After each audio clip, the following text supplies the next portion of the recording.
प्यारे आका सल्लल्लाहु ताला अलैहि वसल्लम के प्यारे दीवानों, अल्लाह तबारक व ताला ने जब इंसान को हजरत सैयदना आदम अलैहिस्सलाम की शक्ल में पैदा फरमाया तो उस वक्त तो दुनिया में कोई शैतान नहीं था। उस वक्त तो दुनिया में कोई शैतान नहीं था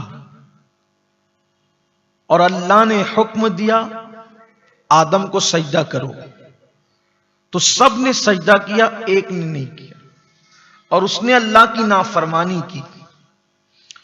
तो जिसने अल्लाह की नाफरमानी की उस वक्त तो वो अज़ाज़ील था। उसने जो अल्लाह की नाफरमानी की तो उसको किस शैतान ने बहकाया?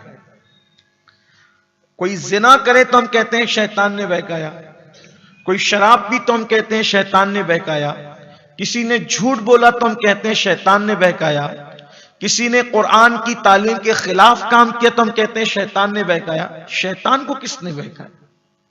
शैतान को बहकाने वाला कौन था?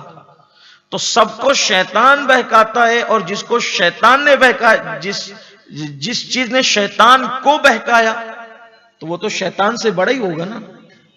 जिसके चक्कर में शैतान फंस गया, सब शैतान के चक्कर में फंसे, और जो शैतान जिसके चक्कर में फंसा वो कौन है? उसी को नफ्स कहते हैं। तो गोया कि ये नफ्स शैतान का भी बड़ा भाई है। ये नफ्स शैतान का बड़ा भाई है। नफ्स किसे कहते हैं? आम तौर पर जमहूर अहले सुन्नत व जमात के नजदीक नफ्स रूह का ही दूसरा नाम है। और ये रूह क्या है? ये एक जिस्म लतीफ है, नजर न आने वाला। हमारे जिस्म के अंदर एक जिस्म है, वो नजर नहीं आता, जिस्म लतीफ है वो, और वो हमारे अंदर हुलूल किए हुए दाखिल हुए। जैसे शक्कर पानी के अंदर डाल दे तो वो हुलूल कर जाती है, उसी तरीके से रूह इंसान के अंदर मौजूद है, वो जिस्म लतीफ। अगर समझने समझाने के लिए कहें तो ये जो हमारे अंदर एक जिस्म के अंदर एक जिस्म है और वो बहुत लतीफ है, वो अम्र रब्बी है। उसके बारे में बहुत ज्यादा बहस नहीं की जा सकती, उसके बारे में बहुत ज्यादा गुफ्तगू नहीं की जा सकती। बस इतना कहा जा सकता है कि वो अम्र रब्बी है और वो रूह है, उसी वजह से हम जिंदा हैं, हयात हैं। अब ये जो रूह है इसी का दूसरा नाम है नफ्स। और नफ्स क्या है? उसकी तीन किस्में हैं। नफ्स की आमतौर पर तीन किस्में बयान की गई है, जैसा कि आया करीमा में अल्लाह तबारक व ताला ने हजरत सैयदना यूसुफ अलैहिस्सलाम के कौल को हिकायतन बयान फरमाया। अल्लाह पाक इरशाद फरमाता है, मेरा अल्लाह फरमाता है 13वां पारा इब्तिदाई आयत है, इरशाद फरमाता है इन्नन नफ्स लअम्मारा बिस्सू इल्ला मा रहिमा रब्बी। हजरत यूसुफ अलैहिस्सलाम का कौल हिकायतन नकल किया जा रहा है कि जब हजरत यूसुफ अलैहिस्सलाम को जेल से निकाला गया और हजरत यूसुफ अलैहिस्सलाम जेल से बाहर आए तो आपने फरमाया पहले वो मामला क्लियर करो जो मुझ पे इल्जाम लगा था, और फिर उस पर आपने फरमाया कि नफ्स क्या है? ये जो नफ्स अम्मारा है ये तो बुराई की तरफ ले जाने वाला है, ये बुराई की तरफ ले जाने वाला है नफ्स अम्मारा। और फिर क्या फरमाया? इल्ला मा रहिमा रब्बी, जिसको अल्लाह अपने करम से बचा ले इसके शर से वही बच सकता है। यानी नफ्स से बचना ये सबकी बस की बात नहीं है, बल्कि कहने के किसी के बस की बात नहीं है। अगर अल्लाह इंसान को नफ्स के हवाले कर दे तो इंसान कभी नहीं बच सकता। शैतान का डसा हुआ शैतान का डसा हुआ अपने आप को बचा सकता है किसी वजह से, लेकिन नफ्स का डसा हुआ अपने आप को नहीं बचा सकता। जिसने शैतान को तबाह किया, जिसने शैतान को बर्बाद किया, जिसने शैतान को जन्नत से निकलवा करके जो है वो इब्लीस और शैतान मरदूद करार दिया, रजीम करार दिया, वो उसका नफ्स था, वो उसकी अना थी। तो नफ्स की एक किस्म हुई क्या? नफ्स अम्मारा। यानी ये जो नफ्स अम्मारा है, इसका मतलब इंसान के अंदर एक ऐसी कुव्वत है जो इंसान को गुनाह पर उभारती है, जो इंसान को बुराइयों पर उभारती है, इंसान को बुराई की तरफ ले जाती है। यह है नफ्स अम्मारा। अल्लाह अकबर। लेकिन जब इंसान इस नफ्स अम्मारा की बात नहीं सुनता तो अल्लाह तबारक व तआला ने एक और कुव्वत इंसान को दी है। कुरान मुकद्दस में अल्लाह ताला उसके बारे में इरशाद फरमाता है, वला उक़्सिमु बिनफ्सिल लव्वामा। अल्लाह फरमाता है और कसम नफ्स लव्वामा की, वला उक़्सिमु बिनफ्सिल लव्वामा, और कसम है नफ्स लव्वामा की, मलामत करने वाले नफ्स की। यानी इसको आप जमीर का नाम भी दे सकते हैं। तो अब ये खैर की कुव्वत, खैर की तरफ ले जाने वाला जो नफ्स है उसको नफ्स लव्वामा कहते हैं। अब दोनों नफूस के अंदर जंग होती है, नफ्स अम्मारा में, नफ्स लव्वामा में।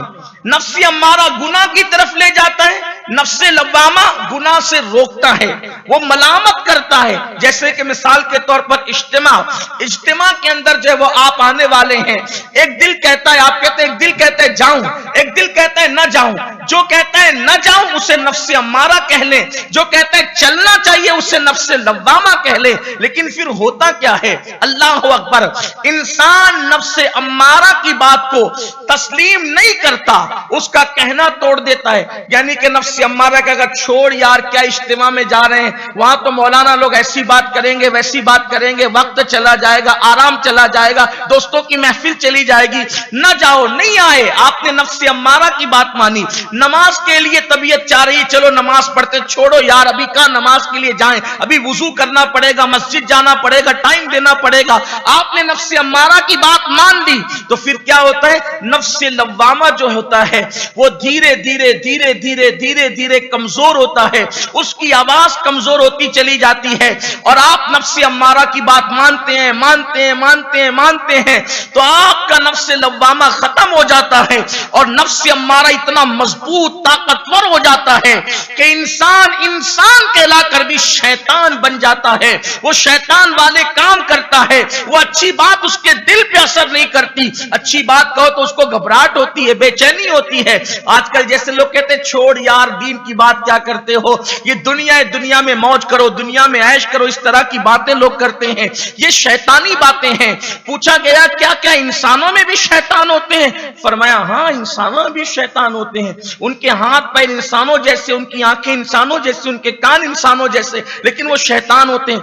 तो गोया के वो जो नफ्स है उसको नफ्स अम्मारा जब ताकतवर हो जाता है, मोटा ताजा हो जाता है और बहुत कुव्वत वाला हो जाता है, तो फिर खैर की ताकत जो है उसके हवाले से दम तोड़ जाती है। लेकिन इसके बरअक्स अगर हो जाए कि इंसान नफ्स अम्मारा की बात न माने, नफ्स लव्वामा की बात माने, नेकी की तरफ आए, परहेजगारी की तरफ आए, इबादत की तरफ आए, ना गाने सुनने की बजाय नातों की तरफ आए, तिलावत कुरान की तरफ आए, कानों की हिफाजत करे, जबान की हिफाजत करे, आंख की हिफाजत करे, नफ्स की हिफाजत करे, नफ्स लव्वामा की बात को ज्यादा माने, तो नफ्स अम्मारा धीरे धीरे धीरे धीरे धीरे धीरे कमजोर होता है। और उसके बाद अल्लाह ताला उस नफ्स लव्वामा को गोया के इनाम के तौर पर एक नफ्स और अता फरमाता है जिसे नफ्स मुतमइन्ना कहते हैं। और जब किसी को नफ्स मुतमइन्ना मिल जाता है तो फिर वो अल्लाह का वली बन जाता है, अल्लाह का बरगजीदा बंदा बन जाता है। उसके बारे में कुरान कहता है,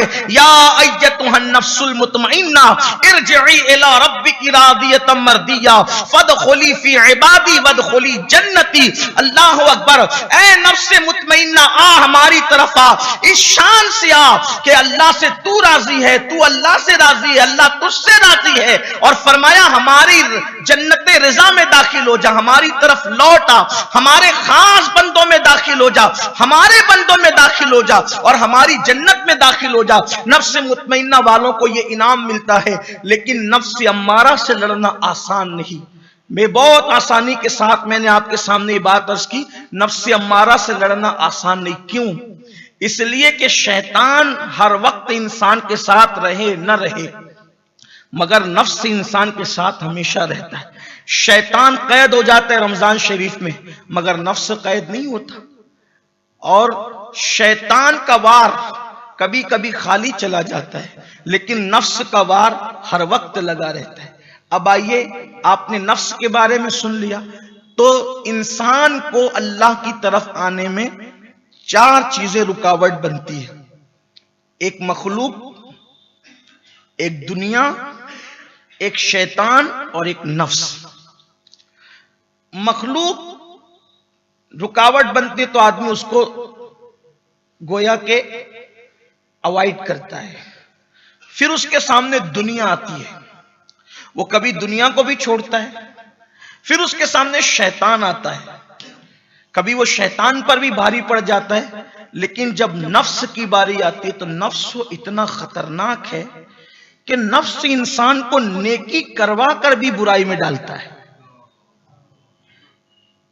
नफ्स इंसान को मिसाल के तौर पे कभी वो नेकी करवाता है। एक बुजुर्ग फरमाते हैं कि मैं जिहाद पर जाने वाला था।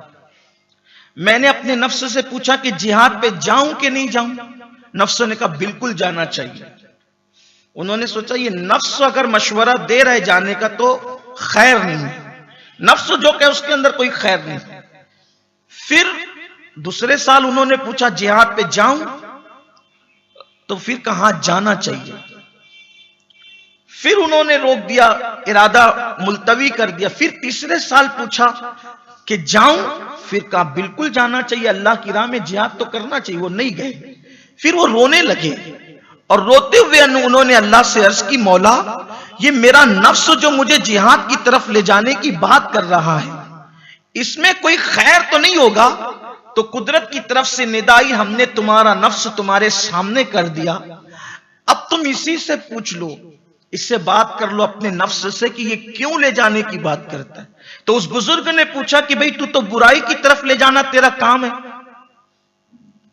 कुरान तेरे बारे में कहता है बिस्सू कि तू तो बुराई की तरफ ले जाने वाला है, लेकिन तू मुझे जिहाद की तरफ ले जाने की बात क्यों कर रहा था? तो नफ्स कहता है कि आप मुझे इतना कुचलते हैं, मुझसे इतनी इबादत करवाते हैं, रियाजत करवाते हैं, मैंने सोचा जिहाद में जाएंगे 2 टुकड़े हो जाएंगे, हमेशा के लिए मैं राहत पा जाऊंगा। तो जो मैं कुचला जा रहा हूं मैं वो कुचला न जा सकूं। देखा कहां ले जाने की बात कर मारा। इसीलिए मेरे इमाम फरमाते रजा नफ्स दुश्मन है, दम में ना आना, कहां तुमने देखे हैं चंद्राने वाले। नफ्स कहेगा चलो कुछ तस्बीह पढ़ लो, इबादत कर लो, जिक्र कर लो। क्यों? ताकि तुम वुजू करके नमाज के लिए खड़े ना हो जाओ। यानी वो बड़ी चीज से रोककर छोटी चीज पर लाएगा और आप उसके चुंगल में फंसकर सोचेंगे। इसीलिए तो फरमाया गया कि शैतान और नफ्स के मक्र में से सबसे बड़ा मक्र यह है कि नफ्स और शैतान इंसान को फराइज और वाजिबात से हटाकर नवाफिल में लगा देते और इंसान हलाक हो जाता है उसमें। आप देखिए हम एकदम डूबे हुए हैं नवाफिल के अंदर, बल्कि नवाफिल भी क्या, मुबाह कामों में, मुस्तहब कामों के अंदर हम डूबे हुए हैं। मिसाल के तौर पर अगर हमें कहा जाए कि चलो फुला बुजुर्ग की महफिल में, हम चले जाते हैं, लेकिन बुलाया जाए चलो अल्लाह के घर में फर्ज नमाज के लिए, कितने लोग आते हैं? ये नफ्स की शरारत है। बड़ी माजरत के साथ हम अल्लाह वालों की बारगाह में जाने के मुखालिफ नहीं हैं, हम वहां जाते भी हैं, जाने की दावत भी देते हैं, उनके फैज के कायल भी हैं। लेकिन आप देख लो जितनी भीड़ आपको आस्थानों पे नजर आती है, क्या वही ज़ौक़ और शौक के साथ लोग मस्जिदों के अंदर आते हैं? बिल्कुल जाओ अल्लाह वालों के आस्थाने पर। गरीब नवाज गए, सरकार दाता साहब के आस्थाने पे आपने चिल्ला किया, गौसे पाक सैयदना मारूफ करकी के आस्थाने पे जाके चिल्ला करते। अच्छा खास बात देखें आप, अल्लाह वाले अल्लाह वालों के यहां जाकर भी इबादत करते थे और हम अल्लाह वालों के यहां जाकर के अपनी नफ्सानी ख्वाहिश पूरी करते। वहां क्या मांगते हो? 12 लूम का कारखाना 24 करवा दो ताकि और अय्याशी करूं, यही ना?